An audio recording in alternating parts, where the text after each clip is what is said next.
One more while we are in this topic. We must remember that no one chooses to become a refugee. We are driven by war, hunger, persecution, and disasters that no human being would wish on another. We leave behind our homes, our memories, our families, not because we want to, but because survival forces us. That's why it is not fair for Donald Trump or anyone else to say, go back to where you come from, especially without knowing the pain, the trauma, and the sacrifices that created a refugee in the first place. Words like that may win applause from some, but they erase the humanity and suffering behind every refugee journey. We contribute to the countries that gave us safety. We work, we pay taxes, we raise our children with hope, we build communities, we honor the nations that protected us. But most importantly, we are human beings, and dignity is not something anyone has a right to deny. And by the way, Mr. Donald Trump, conservative or liberals in America, who truly believe refugees should go back where they come from. This is what Americans were never told, and why what goes around comes around. You see, most Americans look at today's immigration challenges, fraud investigations, and the rise of unregulated diaspora networks and wonder, how did all of this happen? The truth is, the origin of this problem stretched far beyond the neighborhoods of Minnesota or Virginia. They are rooted in decades of US foreign policy, Cold War, power struggles, and international aid systems that shaped entire nations, often without the knowledge of the American people. For generations, the United States has absorbed refugees fleeing horrors that the average American never caused and was never informed about. Meanwhile, in distant countries, warlords, corrupt officials, and political elites learned how to benefit from US strategic interests, foreign aid, and humanitarian programs.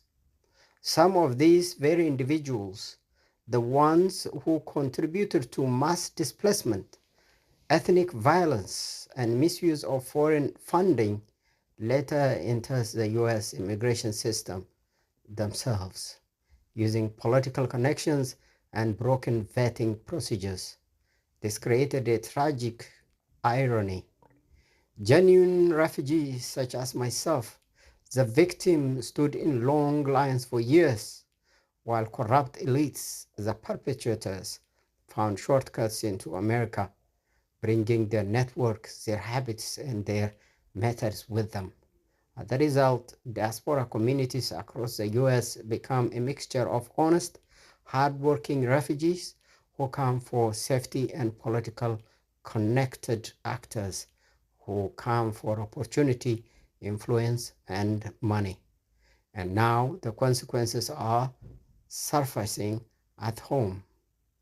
Investigations in Minnesota, for example, have revealed widespread misuse of public funds by some nonprofit operations, patterns eerily similar to the corruption seen in the countries many fled from, the country I fled from.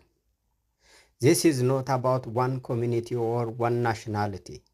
It is about how global systems silently shaped the American immigration landscape, leaving everyday Americans unaware of the long chain of events what led here. What goes around comes around is not an accusation, but a lesson. When aid is mismanaged abroad, corruption eventually finds its way back to the source. When the US partners with questionable actors overseas, Those same actors may later enter American neighborhoods. When foreign policy creates instability in distant nations, the resulting refugee flows eventually reach American soil. This introduction is not written to criticize the American people, it is written to inform them respectfully and truthfully so that they can finally understand why the refugee system was overwhelmed, why vetting failed, why diaspora politics are affecting US cities, why millions fled their homelands in the first place, and why real refugees, peoples who suffered, are asking for a fair system. Americans deserve transparency, brothers and sisters. Communities affected by conflict deserve justice, and both deserve an immigration system that protects the vulnerable and prevents exploitation both abroad and at home.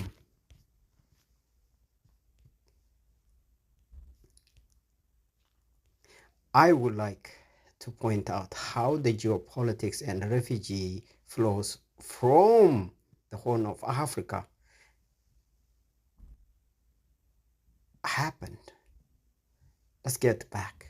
In the late 1970s, Somalia, then backed by the USSR, launched a full-scale invasion into Ethiopia. During the Ogaden War, Somali forces reached the gates of eastern Ethiopia, and Addis Ababa was on the brink of collapse. But in a sudden geopolitical shift, the USSR switched sides almost overnight, abandoning Somalia and fully supporting the Derg government of Ethiopia. And then United States start to support the Somali troops, Siad Barre. When they can't, they start to cultivate ethnic-based militias, starting from Tigray and Eritrea regions. With Soviet and Cuba military assistance, Somalia was repelled, so United States indirectly lost the war. At the same time, the United States shifted to supporting Somalia under Siad Barre, who became Washington's regional ally.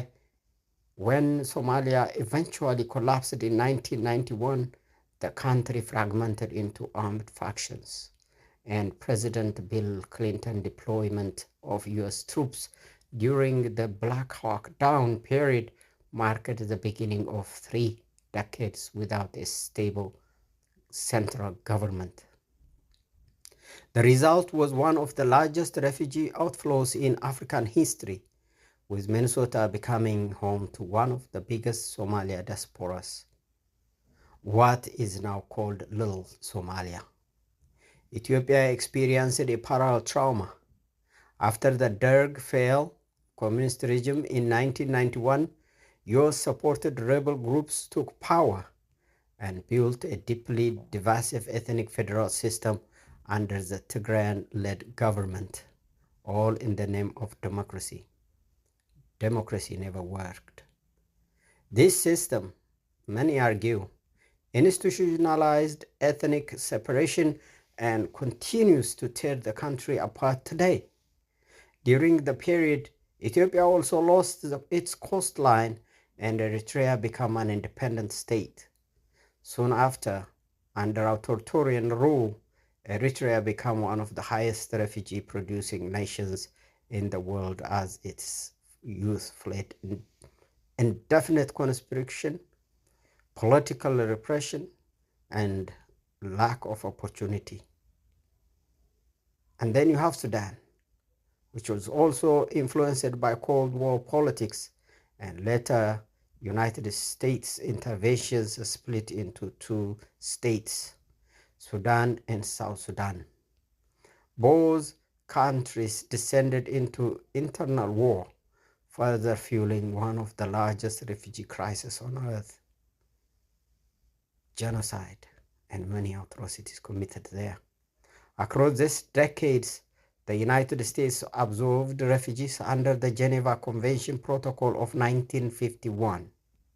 Many of these refugees were genuine victims of conflict, innocent people fleeing wars they did not create.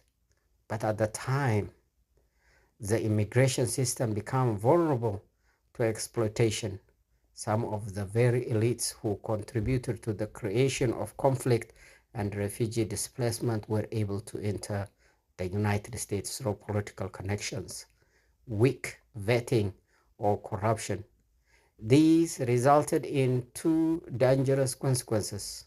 One, diaspora networks become influencing and sometimes worsening the conflicts back home by funneling money, propaganda, and political pressure.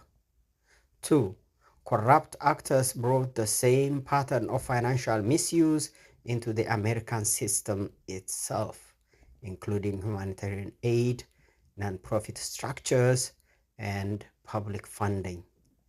Today, as investigations in Minnesota have revealed large-scale fraud involving public programs, it is clear that the problem is not limited to any single community. Rather, it reflects a long chain of geopolitical decisions, failed oversight, and systems that allowed corruption and corrupt actors, foreign and domestic, to enrich themselves while genuine refugees suffered. For decades, the Horn of Africa has been shaped by foreign interventions, shifting alliances, and fragile governments. The result is millions of displaced people across Ethiopia, Somalia, Eritrea, Sudan, and South Sudan. To address this cycle honestly, the United States must acknowledge its role in shaping these crises, reform its immigration and aid systems, and ensure that genuine refugees, not war profiteers, receive the protection the Geneva Convention intended. This is a story, brothers and sisters. We have many more. We can dive deep into what is at stake right now, parts by parts. Take a listen, please. My name is Ababa Nagash. I speak on behalf of Ethiopian Hearts for Peace and African Hearts for Peace. This is when aid fails the poor. A refugee's testimony on corruption, accountability, and the lessons the United States must learn. Part 1. Why a refugee must speak. I speak today not as a politician, not as an elite, not as an academic, not as someone who ever benefited from power or privilege. I speak because I hold truth. I speak as someone who ran through fire to reach safety, as someone who watched his country collapse under the weight of corruption, foreign interference, political greed, and weaponization of aid, as someone who knows what it means to be truly hungry, displaced, hunted, and voiceless. And I speak today because the world, including the United States, is witnessing the consequences of decades of mismanaged aid, both abroad and now within its own borders. The recent investigation into fraud by some Somali-operated NGOs in Minnesota, involving the misuse of tens of millions of dollars meant to feed vulnerable people, is not an isolated scandal. It is not a Somali problem. It is a mirror of a global system, a system the United States helped design, fund, and encourage, where aid is treated as a business opportunity, not a humanitarian mission. Those who abused the system in Minnesota did not invent corruption. They learned it from the same global aid machinery that has long enriched elites in Somalia, Ethiopia, Sudan, Eritrea, Nigeria, the DRC, South Sudan, Afghanistan, Haiti, and beyond. Today, I speak because real refugees are silenced, while the corrupt, both here and abroad, flourish. Today I speak because aid must serve the hungry, not the powerful. Today I speak because America must learn from this moment for its own security or its own integrity, and for the millions abroad who continue to suffer in silence. Trump is simply cleaning it out. This is a testimony of a refugee. This is the truth many fear to say. And this is spoken through Ethiopian Hearts for Peace and African Hearts for Peace, because peace begins with truth. Part 2, the Minnesota aid scandal, a small window into a global failure. The story is now well known. Millions of dollars meant for food programs in Minnesota were diverted by individuals within some Somali-led NGOs. Money intended to feed the hungry was used to purchase mansions, buy luxury vehicles, fund vacations, live extravagant lifestyles, build private wealth. This was taxpayers' money.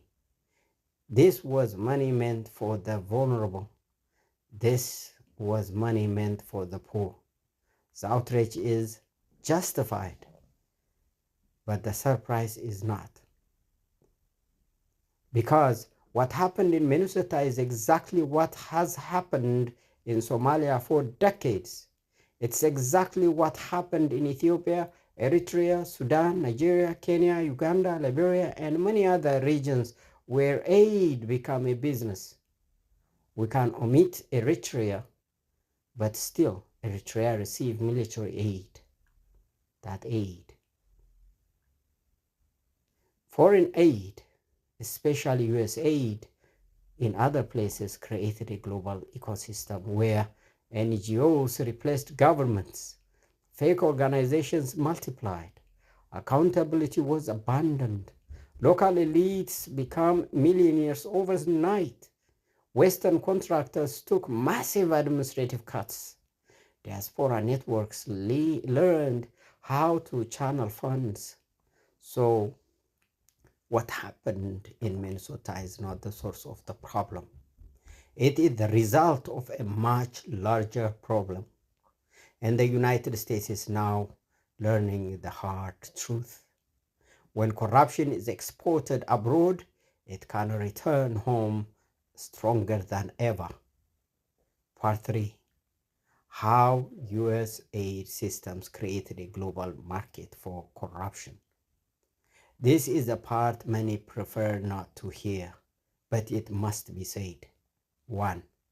US aid rarely leaves the US economy.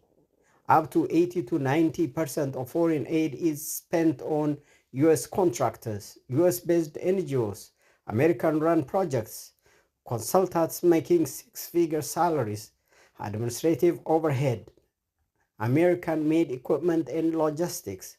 This is not charity, it is a business model. 2. Aid partnerships empower the wrong people. US agencies often rely on political elites, party members, business oligarchies, ethnic power brokers, militia-linked groups, opportunistic diaspora figures. These partners help move aid and help themselves to a significant share of it. They learn how to create NGOs. From that, they write grants, manipulate paperwork from shells and subcontractors, build networks of loyalty, avoid accountability. These skills travel with them. 3. Oversight is weak and easily manipulated. Audits are often internal. Reports are fabricated. Metrics are self-reported. US officials rotate every 1 to 3 years. Local elites stay for decades. The result? The system rewards those who know how to write proposals, know how to speak English, know how to show donors that they want to see, know how to hide what they do not want exposed, and the poor continues to suffer. 4. Aid becomes a currency of political power. In many African countries, food aid is used to reward loyal communities. Medical aid is withheld from opposition areas. Cash grants flow to politically connected NGOs. US officials unintentionally reinforce these patterns. Aid is no longer humanitarian, brothers and sisters. It is a political capital. Part 4. The African diaspora and imported corruption networks. This is painful, but it is the truth.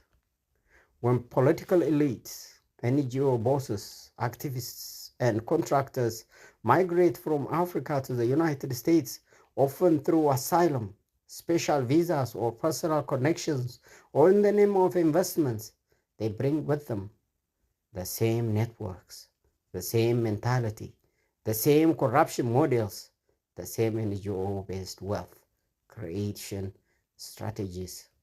This does not represent all Africans, not even most. But the few who bring this mentality create fake charities, fraudulent social services, money laundering networks, exploitation rings, patronage systems inside diaspora communities, intimidation of those who speak out. What happened in Minnesota is a natural outcome of a system that empowers the wrong people, enriches the wrong people, protects the wrong people, ignores the real victims. Meanwhile, real refugees, the poor, the traumatized, the ones who lost their families and homes, struggle to integrate, work multiple jobs, and live with dignity though. Part 5. A refugee's personal testimony. Why this is personal to me. Brothers, this is where my truth must enter. As I stated before, I will tell you the truth, the lived experience into this text. I come to America not because I had power, money, or connections. I come because I was hunted, because my life was endangered, because I witnessed tragedies that no human being should ever see. I saw my country torn apart by ethnic hatred, political greed, foreign interference, manipulation of aid, corruption by elites, silence from the international community, all of that. I saw politicians who collaborated with foreign powers become wealthy. I saw them persecute innocent people. I saw them displace families. I saw them buy mansions abroad. I saw them migrate to the West as if they were victims. They are here. What should I do? I hate them. Hate is a strong word, but these are evil people. I come to the United States through pain, the real way, and they caused this pain. The honest way I came, the long way I came. They took a corrupt way to come, a short way. That's not fair. I endured years of screening, years of interviews, years of background checks, years of uncertainty, years of trauma. I come carrying nothing but my truth, and yet I watched people responsible for disappearances, mass displacement, ethnic persecution, propaganda that fueled genocide, misuse of foreign aid, enter the country easily, sometimes with diplomatic support. This is injustice. This is betrayal of real refugees. This is a failure of the system. I want Americans to see the difference because of the few. Not all of us are relying on American system. When I see individuals like, oh, I was going to tell you the name, but I will leave it blank, who used dangerous ethnic rhetoric such as calling Amharas outsiders, who should be cleansed, living comfortably abroad, while hundreds were massacred and buried within a week in the place where Wolaga. I feel deep pain. When I saw Somali elites, Eritrean elites, Ethiopian elites, Sudan's elites, and others buying $1 million homes in the US with unexplained wealth, I feel the weight of injustice, even here in America. When I see US officials who worked with corrupt regimes retire into comfort while we bury our families, I feel the imbalance of truth. This is why I speak, because real refugees deserve a voice. Part 6. What the United States must learn. Lessons from Minnesota and Africa. Lesson 1. Corruption is a system, not an ethnicity. It is learned, taught, and rewarded. Lesson 2. Aid without accountability becomes a business, and business produces profit, not justice. Lesson 3. The US must vet political elites more strictly than ordinary refugees. Those who held public power abroad should undergo human rights screening, corruption screening, financial scrutiny, background checks, digital footprint review. Lesson 4. Diaspora NGOs must be audited. No more free money, no more loopholes. Lesson 5. Property purchases by recent immigrants must be examined, not to punish, but to prevent laundering of aid and public funds. Lesson 6. Support real refugees who suffered, not elites who benefited. The US must differentiate between those who fled violence, those who caused violence, those who exploited foreign aid, those who suffered from it. Lesson 7. Clean the system at home and abroad, because corruption troubles, and today the United States has seen it firsthand. Lesson 8. Our education system, US education system, is the strongest of all in the world. Those very politicians who massacre their own people abroad in the Horn are sending their children to a prestige school. Their school paid for, their residence well managed, and how can we compute with this kind? Why are they allowed here? So these are the lessons. Part 7.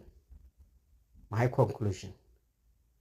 Truth is the beginning of peace. This statement is not against any nationality. It is not against any diaspora. It is not against any community. It is against corruption, abuse of power, exploitation of aid, systems that reward the guilty, silence that harms the innocent. Real refugees must speak. Real victims must speak. Real truths must rise. Through Ethiopian Hearts for Peace and African Hearts for Peace, we seek not revenge, but justice, not hatred, but accountability, not vision, but clarity. And the truth is this: if aid fails the poor, everyone eventually pays the price, even the donor nations. Minnesota is not a scandal. It is a lesson, and the United States must learn it for the sake of its integrity It is security and the millions who depend on it, humanitarian vision. Peace begins with truth. I believe in that. And this is the truth. I thank you very much. Again, my name is Ababa Nagash from Michigan.